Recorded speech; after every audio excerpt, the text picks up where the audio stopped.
nasa Shangri-La ako, nakita ko si Ann Curtis. Ang ganda-ganda pala niya. May desire sa loob ko na nag-init talaga. Na-imagine ko na lang kung anong pwedeng mangyari. Pero siyempre, hanggang imagination na lang yun. Pero, di naman siguro ako pwedeng kasuhan dahil kung ano-ano yung na-imagine ko eh. Umingay ang impeachment hearing matapos mag-init ang usapin kay Quezon City Representative Jesus Bong Suntay dahil sa kanyang naging pahayag tungkol kay Ann Curtis.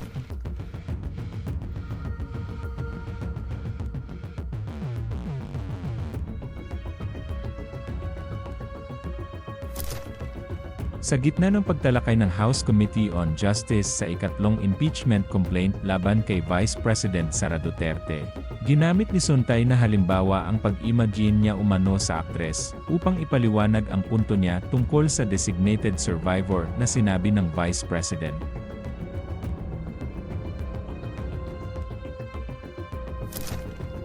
Ayon sa kanya, ang pagtawag sa sarili bilang designated survivor ay hindi illegal o kriminal at isa pangaraw itong proseso sa Estados Unidos.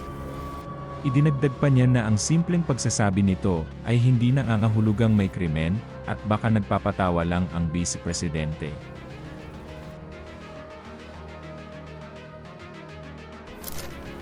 Pero mas lalong uminit ang eksena nang isingit ni Suntay ang personal niyang karanasan. Ikinuwento niyang minsan daw ay nakita niya si Ann Curtis sa isang hotel at napansin kung gaano ito kaganda.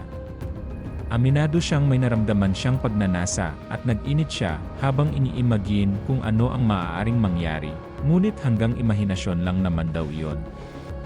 Git pa niya, hindi naman siguro siya maaaring kasuhan dahil lamang sa kung ano ang naisip minsan, niya. nasa Shangri-La ako, nakita ko si Ann Curtis. Ang ganda-ganda pala niya. May desire sa loob ko na nag-init talaga. Na-imagine ko na lang kung anong pwedeng mangyari. Pero siyempre, hanggang imagination na lang yun. Pero, di naman siguro ako pwedeng kasuhan dahil kung ano-ano yung na-imagine ko eh. Dito na tumayo ang ilang mambabatas. Agad nagmosyon si San Juan Representative Isabel Maria Zamora na ipatanggal sa record ang naturang pahayag na sinuportahan din ni Manila Representative Bienvenido Abante Jr. Mariing sinabi ni Abante na nais niyang mabura iyon sa record. Ayon naman kay Zamora, nagsisimula pa lamang ang Women's Month at hindi nararapat na makarinig ng ganitong klaseng komento mula sa kapwa nila mambabatas. Hindi raw ito pagsisensure, kundi paalala na dapat suportahan at igalang ang kababaihan, at ang ganitong pahayag ay hindi nakakapagbigay lakas sa mga babae. Well, I think everyone heard what he said. First, there's no need for such comments in any hearing, anywhere. We were discussing the last impeachment allegation.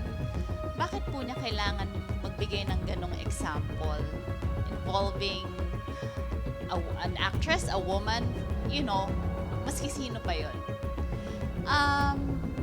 Bakit po ako nag-react to have it stricken from the records? It was offensive.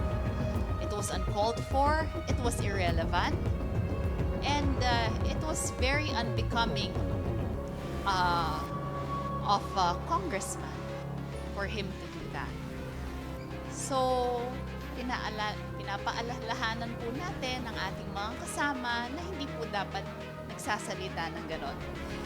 It's actually very timely that happened today, lalong kakaumpisa lang po ng National Women's Month. In fact, it's an international celebration. March is Women's Month. Kaya po, hindi dapat sinasabi ang mga ganong statements. Nanindigan si Suntay na wala raw sexual o immoral sa kanyang sinabi, at simpleng imahinasyon lamang iyon na sa tingin niya ay walang mali. Ngunit hindi siya kinampihan ng komite at tuluyang tinanggal sa record ang kanyang mga pahayag tungkol kay Ann Curtis. Hanggang ngayon ay wala pang opisyal na reaksyon ang aktres. Samantala, hindi napigilan ni broadcast journalist Karen Davila ang kanyang reaksyon. Para sa kanya, isang kongresista, kinatawan ng taumbayan, binabayaran ng taumbayan, isang asawa at ama ng mga anak na babae, dapat ay may sapat na kamalayan at disente sa paraan ng pagsasalita tungkol sa kababaihan. Panawagan niya, itago na lang ang ganitong klaseng kaisipan at higit sa pagtanggal sa record, dapat ay humingi ng paumanhin. Women's Month pa naman,